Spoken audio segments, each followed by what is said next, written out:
भीड़ और मराठवाड़ के विकास के लिए चर्चा करते थे। मैं उन्हें बहुत भावपूर्वक याद कर रहा हूं।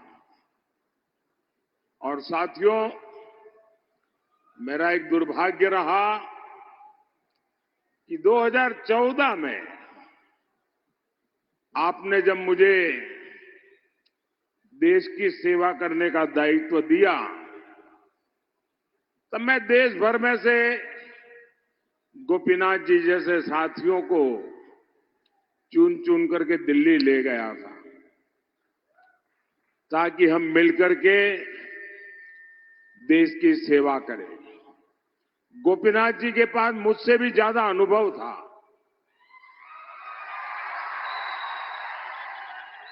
लेकिन मेरा ये दुर्भाग्य रहा कि आने के कुछ ही समय में मेरे इस साथी को मुझे गंवाना पड़ा। और इन कार्यकाल में मुझे मेरे बहुत साथी खोने पड़े। गोपीनाथ जी, अरुण जेटली, सुषमा स्वराज, मनोहर पर्रिकर, यानी ये आप कल्पना कर सकते हैं कि मेरे जैसे व्यक्ति को जब मेरे हाथ कट जाए तो मेरी मुसीबत कितनी बढ़ गई होगी। और इसलिए इन सब साथियों की मुझे बहुत याद आना, और यहां जब आया हूं तो स्वाभाविक रूप से गोपीनाथ जी की याद आना, और जो मैं कमी महसूस करता हूं वो मुझे फील होता है। साथियों, आज तीसरे फेज का मतदान खत्म होने पर है,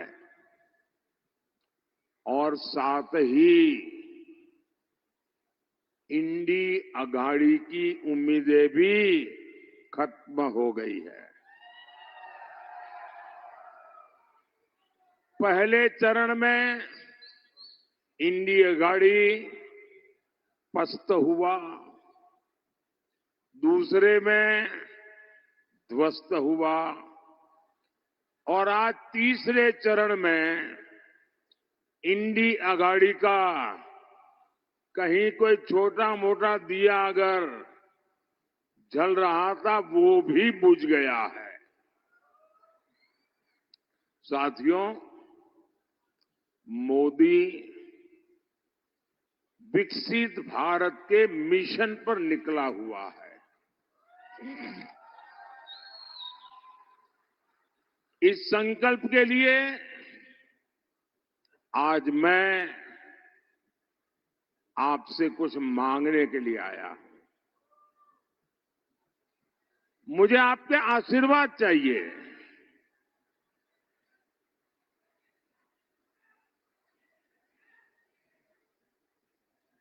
और मेरी विरासत आप ही है। आपकी आने वाली पीढ़ियां वो ही मेरी विरासत है। मैं आपके भविष्य को बेहतर बनाने के लिए निकला हूं। मैं आपके बच्चों के भविष्य को बेहतर बनाने के लिए दिन रात मेहनत कर रहा हूं। आप ही मेरा परिवार है।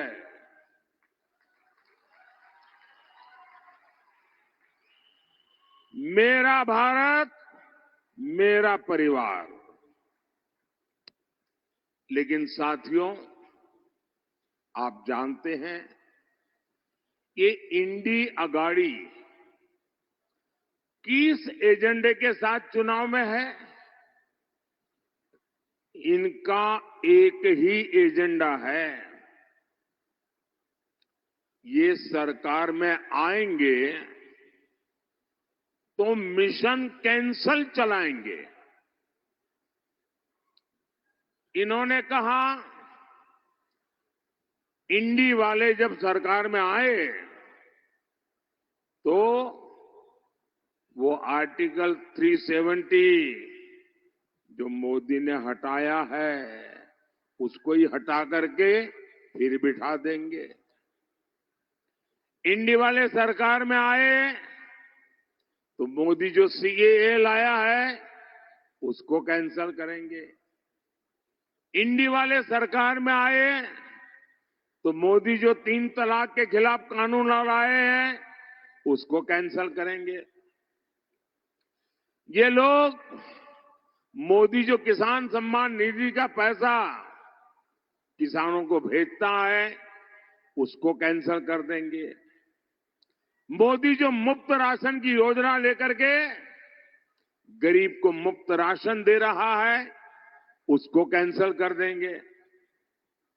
हम देश के 55 करोड़ गरीबों को 5 लाख रुपए तक का मुफ्त इलाज दे रहे हैं।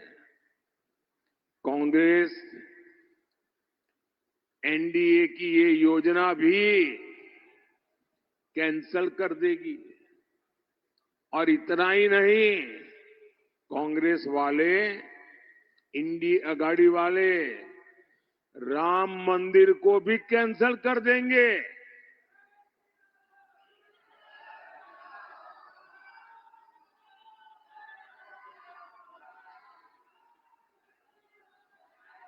आप चौंकिए नहीं।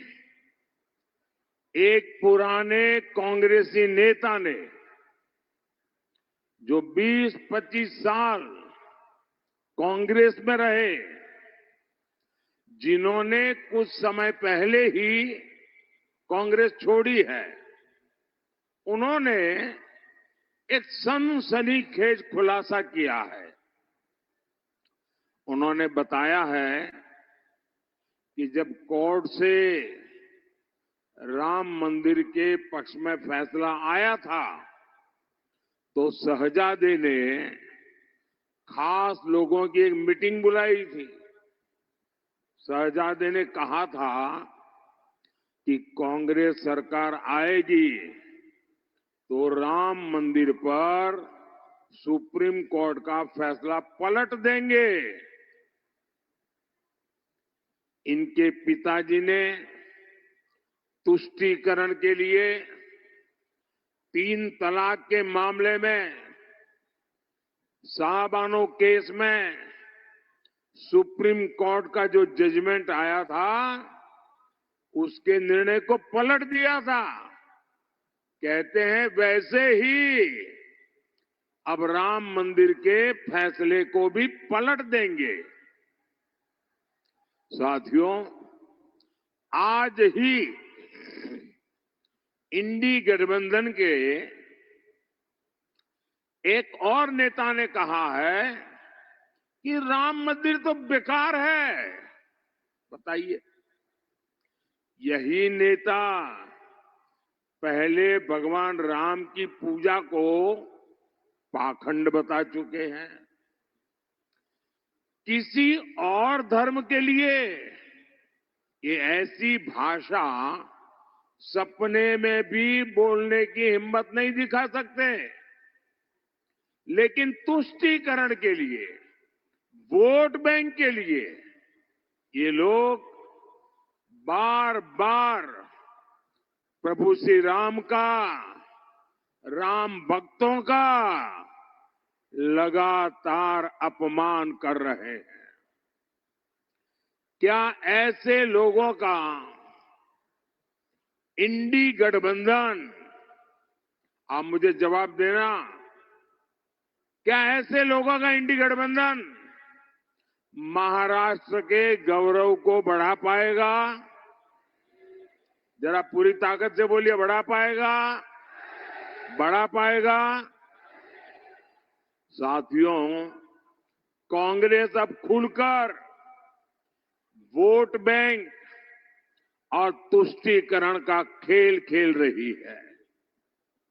आपने सुना होगा, इंडी अगाड़ी के लोग वोट जिहाद की अपील कर रहे हैं। महाराष्ट्र कांग्रेस के लोग 26/11 के मुंबई हमले के आतंकियों को क्लीन चिट दे रहे हैं। शिंदे जी ने अभी अपनी भाषण में इसका उल्लेख भी किया। कसाब समेत जो 10 आतंकवादी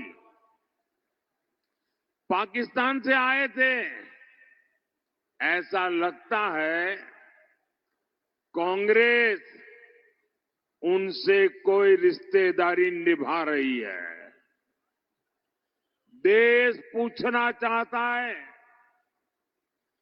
कांग्रेस के लोगों और आतंकवादियों का ये रिश्ता क्या कहलाता है। देश भूला नहीं है वो दिन जब कांग्रेस के समय में आतंकियों का स्वागत प्रधानमंत्री आवास में होता था और देश ने वो दिन भी देखा था जब दिल्ली में बाटला हाउस में मारे गए आतंकियों के लिए कांग्रेस की सबसे बड़ी नेता आंसू बहा रही थी। आतंकवादियों के मरने पर इंडी अगाड़ी वालों वही दिन देश में वापस लाना चाहते हो। याद रखो, मोदी चट्टान बनकर तुम्हारे सामने खड़ा है।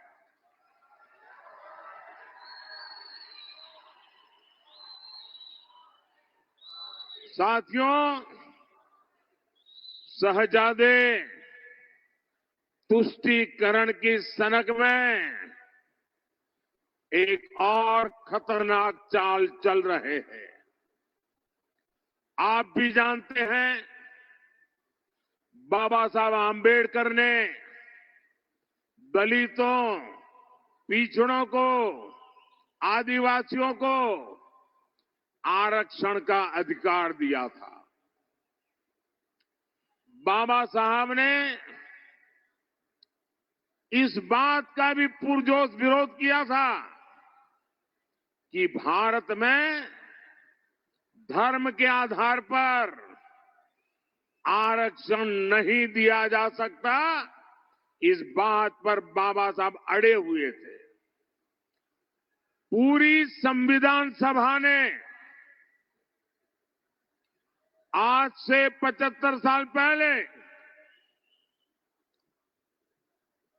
लंबी चर्चा करके तय किया था कि धर्म के आधार पर इस देश में आरक्षण नहीं दिया जा सकता। लेकिन कांग्रेस पार्टी दलितों, आदिवासियों, पिछड़ों का आरक्षण छीनकर उसे धर्म के नाम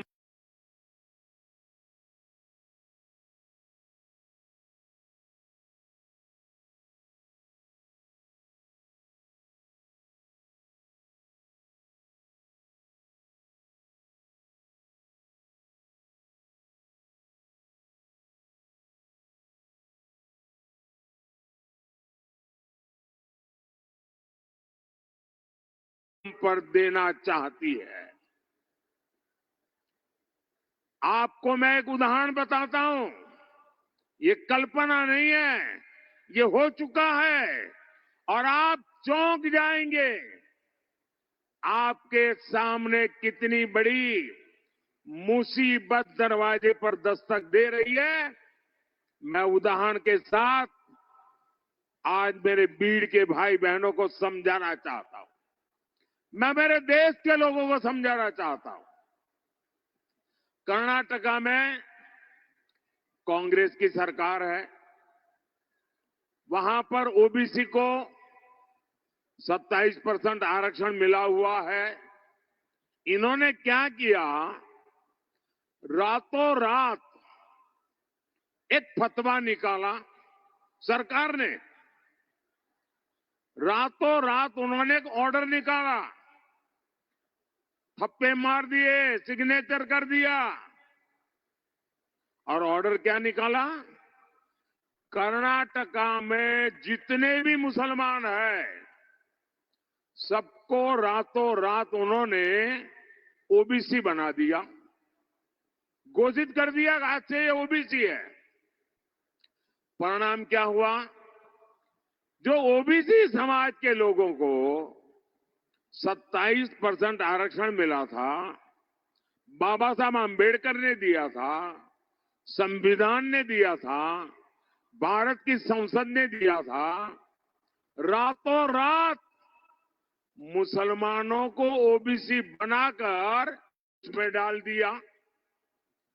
तो जो ओबीसी के पास था उसमें डाका डाल दिया, रातों रात चोरी करके लूट लिया। और जो पहले इसका लाभ लेते थे उसका बहुत बड़ा हिस्सा मुसलमानों के खाते में चला गया। अब मुझे बताइए, क्या इस प्रकार का खेल आपको मंजूर है? पिछले दरवाजे से ओबीसी का आरक्षण लूट लिया जाए, ये आपको मंजूर है? जरा पूरी ताकत से बताओ तो पता चलेगा कि मंजूर है कि नहीं है। आपको मंजूर है सब आप? अब यही काम ये देश में हर राज्य में करना चाहते हैं। साथियों, आज सुबह ही इंडी गठबंधन के एक और नेता ने इनकी साजिश को खुद ही स्वीकार कर लिया है और उनके झूठ को बेनकाब कर दिया है। और ये नेता वही है जिन्हें चारा घोटाले में अदालत ने सजा दी है। जानते हैं ना नाम तो? कौन है? चलिए, भीड़ वाले भी जानते हैं।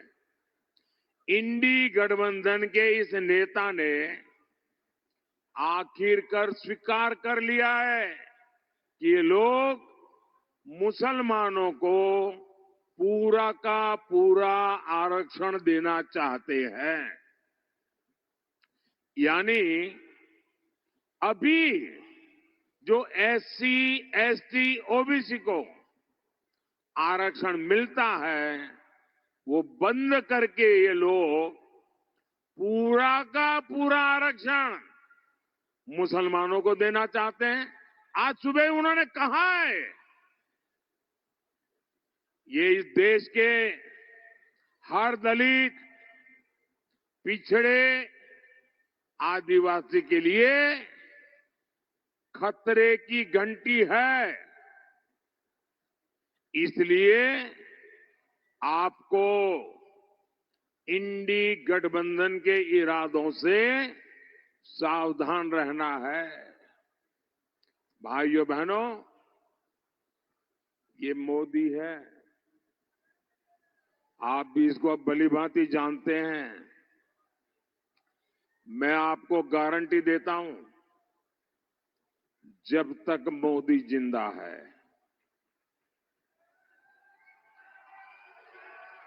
जब तक मोदी जिंदा है, दुनिया की कोई ताकत दलितों का, आदिवासियों का, पिछड़ों का, ओबीसी का आरक्षण नहीं ले सकती है। ये मोदी की ताकत है। भाइयों बहनों, आज कोई भी राष्ट्रवादी ताकत कांग्रेस के साथ नहीं बची है। असली राष्ट्रवादी कांग्रेस पार्टी बीजेपी के साथ है। बाला साहब ठाकरे की असली राष्ट्रवादी शिवसेना बीजेपी के साथ है। और कांग्रेस के साथ कौन है? नकली शिवसेना, नकली राष्ट्रवादी कांग्रेस। और ये कर क्या रहे हैं? ये नकली वादे कर रहे हैं, नकली वीडियो बना रहे हैं। साथियों, कांग्रेस की आदत है न काम करो न काम करने दो। आपको याद होगा, मैंने गुजरात और महाराष्ट्र के बीच बुलेट ट्रेन का काम शुरू किया। कांग्रेस ने पहले उसका मजाक उड़ाया, फिर उसका विरोध किया, और जब तक महाविनाश अघाड़ी की सरकार रही, इन्होंने काम बढ़ने ही नहीं दिया। अब ये अगर सरकार में आएंगे तो बुलेट ट्रेन का काम ठप कर देंगे।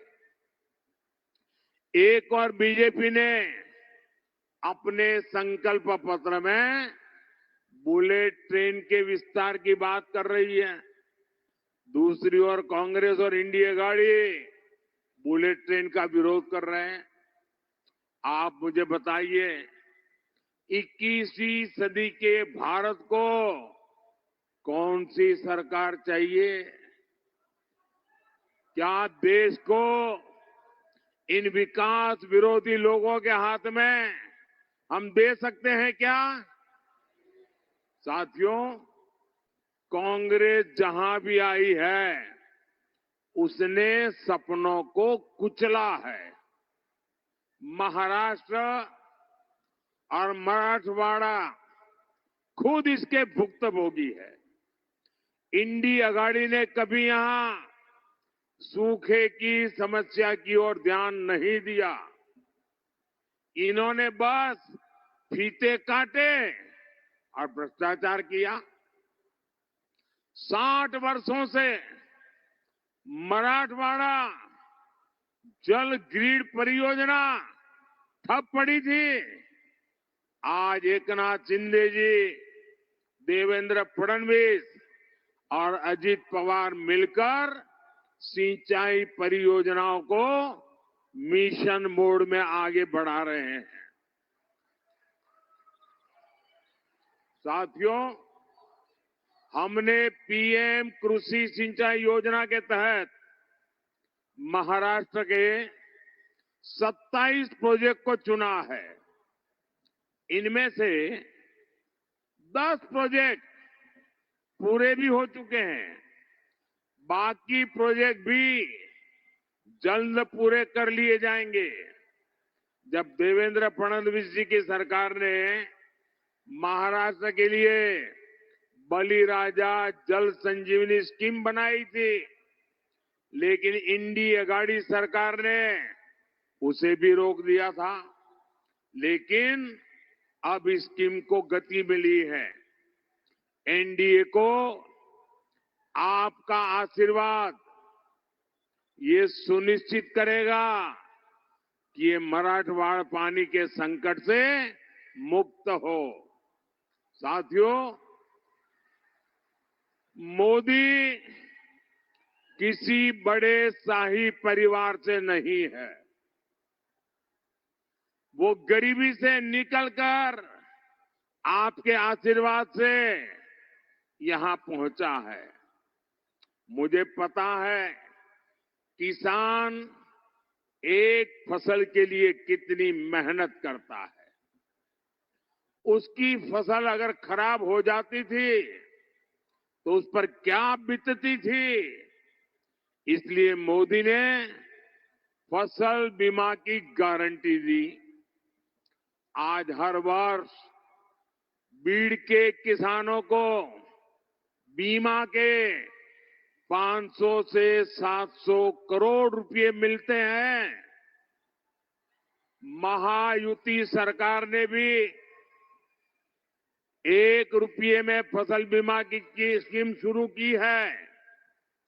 महाराष्ट्र सरकार किसान सम्मान निधि में भी 6,000 रुपये जोड़कर दे रही है। साथियों, मराठवाड़ा के विकास एनडीए की जिम्मेदारी है।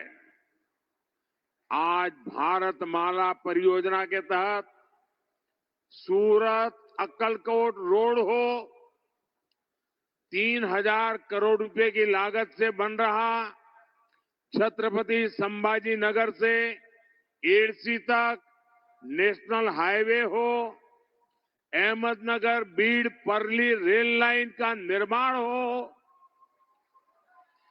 कांग्रेस ने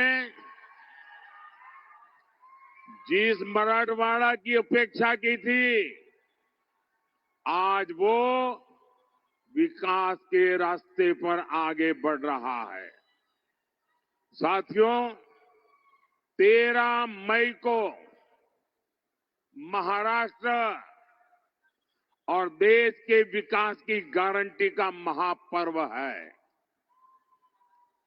आपका हर वोट मोदी के विकसित भारत के विजन को मजबूती देगा। भारतीय जनता पार्टी और एनडीए ने गोपीनाथ जी के सपनों को पूरा करने की जिम्मेदारी बेटी पंकजा को दी है। मेरा अनुरोध है, 13 मई को बेटी पंकजा मुंडे को भारी मतों से विजयी बनाएंगे। इसके लिए काम करेंगे। ज्यादा से ज्यादा मतदान कराएंगे। मतदान के पुराने सारे रिकॉर्ड तोड़ेंगे।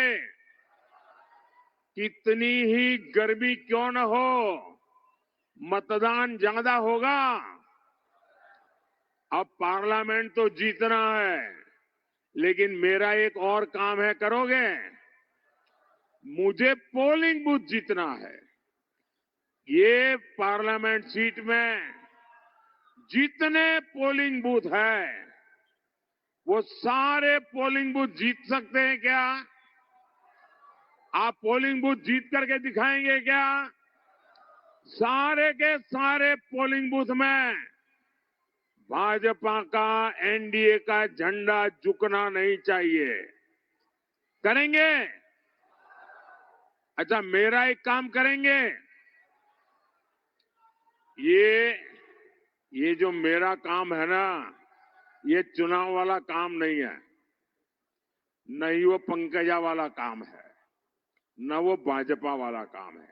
ये मेरा पर्सनल काम है। करोगे? ठंडे पड़ गए यार, जरा हाथ ऊपर करके ताकत से बताओ ना। करेंगे? पक्का करेंगे? तो एक काम मेरा जरूर करना, ज्यादा से ज्यादा घरों में जाकर के परिवार के सबको मिलना और मिलकर के कहना कि अपने मोदी आए थे और मोदी ने आपको प्रणाम भेजा है। मेरा प्रणाम पहुंचा दोगे? घर घर पहुंचा दोगे? हर माता बहन को पहुंचा दोगे? हर बुजुर्ग को पहुंचा दोगे? जब आप उनको मेरा प्रणाम पहुंचाओगे ना, वो जरूर मुझे आशीर्वाद देंगे। और जब वो मुझे आशीर्वाद देते हैं तो मेरी ऊर्जा अनेक गुना बढ़ जाती है और आपके लिए खपने का मेरा संकल्प मजबूत हो जाता है। मेरे साथ बोलिए, भारत माता की, भारत माता की, भारत माता की। बहुत बहुत धन्यवाद।